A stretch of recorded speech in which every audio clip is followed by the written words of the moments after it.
శ్రీమాత్రే నమ. జయ గురు దత్తాత్రేయ నమ.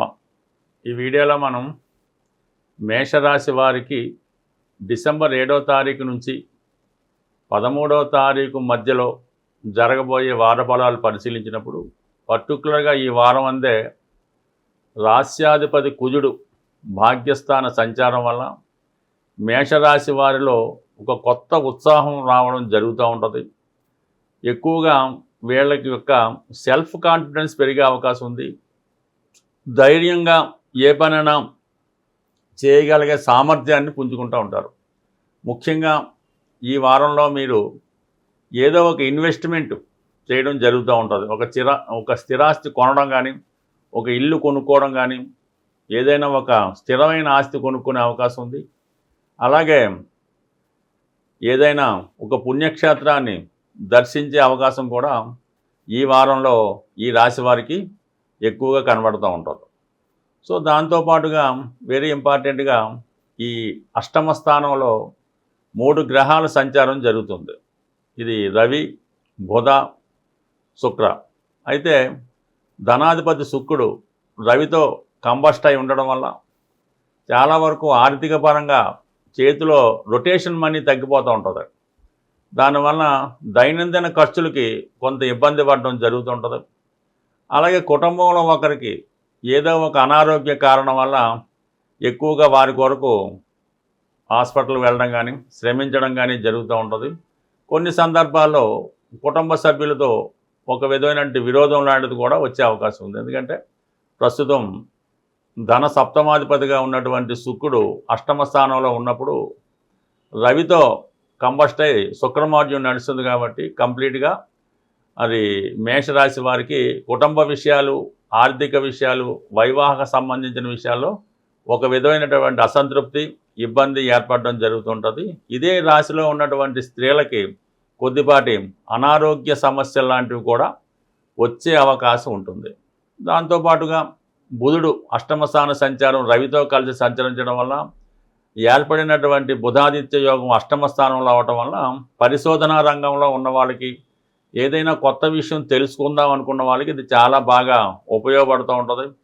అలాగే కొన్ని నిగూఢంగా రహస్యంగా ఉన్నటువంటి అనారోగ్య సమస్యలు లాంటివి ఈ సమయంలో బయటపడే అవకాశం ఉంది. ఈ సందర్భంలో కొన్ని వార్తలు మిమ్మల్ని కలవరపెట్టే అవకాశం ఉంటుంది. అంటే ఈ శుక్రబుధులు ఉండడం వలన విద్యా సంబంధించిన విషయాల్లో కొన్ని అనుకూల మార్పులు రావడం కానీ, ఆర్థిక సంబంధించిన విషయాల్లో కొన్ని ఇబ్బందులు రావచ్చు. అంటే మనం ఎవరికైనా ధనం ఇచ్చడం, వాళ్ళ దగ్గర పుచ్చుకునే విషయంలో ఈ మాట తేడా వల్ల కొంతవరకు కన్ఫ్యూజ్ రావడం కానీ, ఈ విధంగా ఆర్థిక సంబంధించిన విషయాల్లో దగ్గర బంధువులతో కానీ, స్నేహితులతో కానీ విరోధాలు, ఇబ్బందులు లాంటివి కూడా ఏర్పడే అవకాశం ఉన్నది.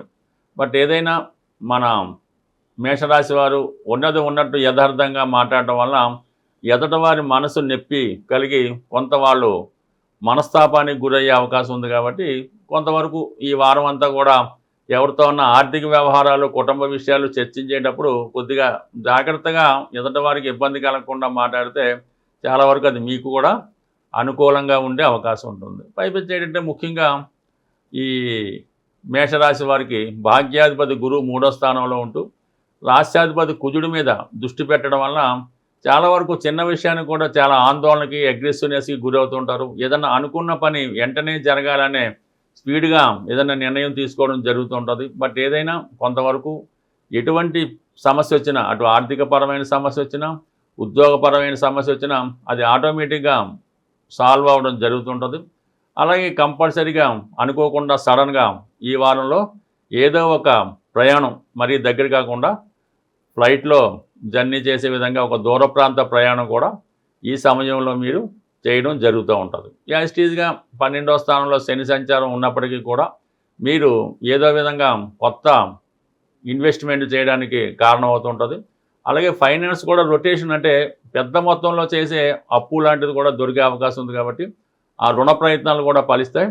అలాగే పెద్ద పెద్ద సంస్థల నుంచి కానీ, అలాగే బాగా పారిశ్రామిక రంగంలో బాగా స్థిరపడినటువంటి పెద్ద వ్యక్తుల దగ్గర నుంచి కానీ మీకు కొన్ని అవకాశాలు రావడం జరుగుతుంటుంది. అంటే వారితో కలిసి వ్యాపారం చేయమని కానీ, వారి సంస్థని మీకు అప్పచెప్పడం కానీ, మొత్తం మీద ఒక పెద్ద పెద్ద అవకాశాలు వచ్చినప్పుడు కూడా వాటిని జాగ్రత్తగా మనం చెయ్యగలమా లేదా అని చూసి ఒప్పుకోవాలి తప్ప అవకాశం వచ్చింది కదా అని తొందరపడి ఒప్పుకుంటే మాత్రం దాని తర్వాత తీవ్రమైనటువంటి ఇబ్బందులు ఎదుర్కోవాల్సి ఉంటుంది. కాబట్టి ఏదైనప్పుడు కూడా వచ్చిన అవకాశాన్ని 1-2 సార్లు పరిశీలించి మనం చేయగలిగితేనే దాన్ని చెయ్యాలి తప్ప అనవసరంగా దానిలో ఇన్వాల్వ్మెంట్ అవ్వడం వల్ల టోటల్గా మనీ బ్లాక్ అవ్వడం, శ్రమ అంతా కూడా వేస్ట్ అవ్వడం జరుగుతూ ఉంటుంది. బట్ ఏదైనా ఈ రాశివారు ఈ వారంలో మరి శని భగవానుని అనుగ్రహం కోసం తప్పనిసరిగా ఏదైనా శివాలయంలో శివునికి అభిషేకం చేయించుకోవడం వల్ల, నిరంతరం విష్ణు సహస్రనామ పారాయణ చేసుకోవడం వల్ల చాలా వరకు మానసిక శాంతి కలిగి చేపట్టే ప్రయత్నాల్లో చురుకుగా ముందుకెళ్ళే అవకాశం ఉంటుంది. సాధారణంగా మన జన్మ జాతకం అన్నది దాంట్లో ఉన్నటువంటి దశలు, యోగాలు ఇవన్నీ కూడా బ్యాంకులో దాచుకున్నటువంటి ధనం లాంటిది. లేదంటే మన పేరుతో భగవంతుడు బ్యాంకులో డిపాజిట్ చేయని ధనం లాంటిది.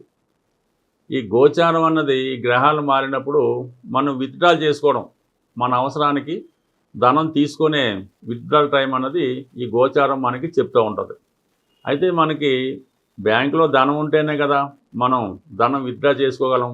అందువల్ల ఏంటంటే కంప్లీట్గా ఈ గోచారంలో చెప్పే ఫలితాలు మీకు జరగాలంటే మీ జన్మ జాతకంలో అవి రాసిపెట్టి ఉంటేనే మీకు ఈ గోచార ఫలితాలు మీకు అనుకూలంగా రావడం జరుగుతూ ఉంటుంది.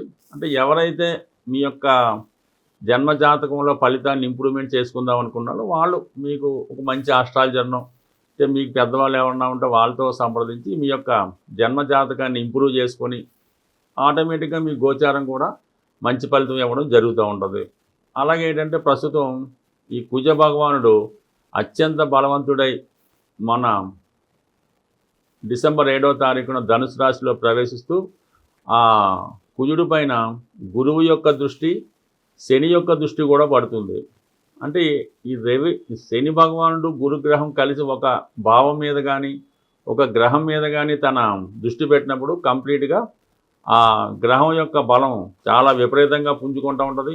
అలాగే ఆ రాశి యొక్క బలం కూడా పుంజుకోవడం జరుగుతూ ఉంటుంది. అందువల్ల వివిధ జాతకాల్లో ఏదైనా మీ జన్మ జాతకంలో కానీ గోచారంలో కానీ కుజుడు కంప్లీట్గా తన ఉన్న భావాన్ని ఇస్తే అత్యంత ధనవంతుణ్ణి, లేదంటే అత్యంత దుఃఖపడే విధంగా దారిద్ర్యాన్ని కూడా ఇవ్వడం జరుగుతూ ఉంటుంది. కాబట్టి కంప్లీట్గా ఇప్పుడు ఉన్నటువంటి ఈ కుజుని యొక్క స్థితి ప్రకారం మీరు జనవరి 7 నుంచి జనవరి 15 మధ్యలో కుజగ్రహ అనుగ్రహం కోసం కుజుని యొక్క శాంతి కానీ, కుజునికి అత్యంత బలమైన గ్రహం, అలాగే భగవంతుడు ఆంజనేయ స్వామిని ఆరాధించడం వల్ల, సుబ్రహ్మణ్య స్వామిని పూజించడం వల్ల, అంటే మనకి ఆంజనేయ స్వామిని పూజించడం వల్ల ఉద్యోగ ప్రయత్నాలు నెరవేరుతాయి, వివాహ ప్రయత్నాలు, అలాగే అన్నదమ్ములతో ఉన్నటువంటి సమస్యలు, స్థిరాస్తితో ఉన్నటువంటి సమస్యలు ఆంజనేయ స్వామి ద్వారా కుజుడు మీకు అనుగ్రహిస్తాడు.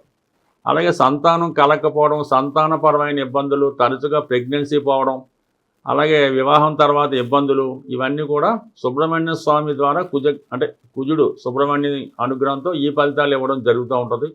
బట్ ఏదైనా మీకున్నటువంటి సమస్యను బట్టి అటు సుబ్రహ్మణ్య స్వామిని కానీ ఆంజనేయ స్వామిని కానీ, అంటే ఆంజనేయ స్వామి అయితే సింధూరంతో అభిషేకం చేసి వడమాల నైవేద్యం పెట్టి మరి ఈ విధంగా తమలపాకులు దండ వేయడం వల్ల ఆంజనేయ స్వామి ప్రసన్నం అవుతాడు. ఖచ్చితంగా 8 వారాలు చేయడం వల్ల, అంటే ఇంచుమించుగా ఈ టైం అంతా కూడా డిసెంబర్ 7 నుంచి జనవరి 15 మధ్యలో వీలైతే ప్రతిరోజు ఆంజనేయ స్వామిని ఈ విధంగా పూజించడం వల్ల రుణ సమస్యల నుంచి బయటపడతారు. అలాగే సుబ్రహ్మణ్య స్వామిని ఈ సమయంలో పూజించడం వల్ల సంతానానికి సంబంధించిన సమస్యల నుంచి బయటపడడానికి చాలా విలువగా ఉంటుంది. ఏదన్నా ఒక గ్రహం బలంగా ఉన్నప్పుడు ఆ గ్రహానికి మనం పరిహారం చేసుకుంటే ఆ గ్రహం మనకి ఫలితాలు ఇవ్వడం జరుగుతూ ఉంటుంది. అదే ఒక గ్రహం బలహీనంగా ఉన్నప్పుడు దానికి ఎంత పరిహారం చేసినా ఉపయోగం ఉండదు. కాబట్టి ఆ సమయంలో ఆ గ్రహానికి సంబంధించినటువంటి దానాలు అటువంటివి చేయడం వల్ల ఆ గ్రహం స్ట్రెంత్ పెంచుకొని మనకు ఫలితం ఇవ్వడం జరుగుతూ ఉంటుంది. బట్ ఏదైనా మనం ఇచ్చిన ఫలితాన్నే తిరిగి మనకి ఆ గ్రహం ఇవ్వడం జరుగుతూ ఉంటుంది. బట్ ఏదైనా మీరు ఈ సమయంలో మీ యొక్క మీలో ఉన్నటువంటి సమస్యను బట్టి మీ జాతకంలో ఆ యోగం ఉన్నదా లేదా తెలుసుకొని ఈ గ్రహాలకి మనం తగు విధంగా పరిహారం చేసుకోవడం వల్ల ఇప్పుడు ఈ సమయంలో ఆర్థిక ఇబ్బందులతో ఉన్నవాళ్ళు, భూమి సంబంధించిన సమస్యలు, భార్యతో పడుతున్న ఇబ్బందులు, అలాగే సంతానం లేక ఇబ్బందులు పడుతున్నవారు ఈ సమయంలో ఈ పరిష్కారం చేసుకోవడం వల్ల, ఈ గ్రహాలను ఆరాధించి ఆ దేవతల్ని పూజించడం వల్ల ఫలితం కూడా చాలా క్విక్గా రావడం జరుగుతుంది. స్వస్తి.